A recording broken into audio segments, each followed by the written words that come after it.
Hello అండి, welcome back to my channel.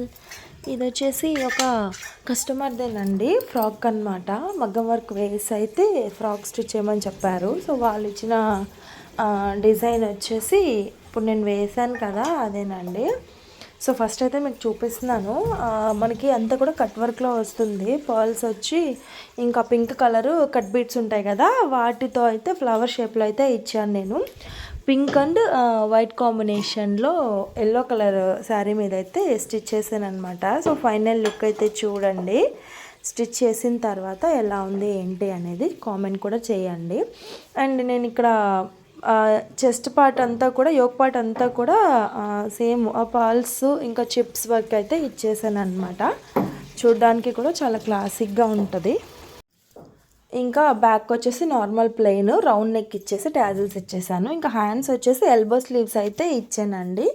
Elbow sleeves పెట్టి ఇంకా హ్యాండ్స్కి కూడా కట్ వర్క్ షేప్లో అయితే వర్క్ ఇచ్చాను. సో నేను ఇవ్వడం అయితే కట్ వర్క్లో కుట్టాను, కానీ మగ్గం వర్క్ ఇంకా నెక్ మాత్రం నేను రౌండ్గానే పెట్టానండి. ఎందుకంటే ఇంకా అంత అది చాలా చాలా తక్కువ ఉందన్నమాట. కట్ వర్క్ అనేది కొంచెం లైట్గా అనేది తీసాను. సో ఆ షేప్ ప్రకారం మనం కట్ వర్క్ ఇచ్చామంటే ఒకసారి షేప్ కూడా స్పాయిల్ అయిపోద్ది. ఇంక అందుకని చెప్పి నార్మల్ రౌండ్ తీసేసాను అనమాట. సో చూడ్డానికి ఎలా ఉంటుందంటే కట్ వర్క్ మోడల్లోనే ఉంటుంది స్టిచ్చింగ్ కూడా. సో దీనికి వచ్చేసి నేను లైనింగ్ అయితే పాలిస్టర్ తీసుకున్నాను అనమాట, సేమ్ ఎల్లో కలరు. అండ్ కింద వచ్చేసి వైర్ పెట్టి జిగ్జాగ్ చేశాను. చాలా బాగుంది కదా. ఫ్లేర్ కూడా ఫుల్ ఉంటుందండి. 6 మీటర్స్ ఉంది శారీ అయితే.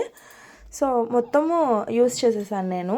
ఇంకా హ్యాండ్స్, ఇంకా యోక్, ఇంకా బాటమ్కి అయితే 6 మీటర్స్ పట్టింది. సో ఫ్రాక్ అయితే చూడండి ఎలా ఉంది ఏంటి కామెంట్ చేయండి.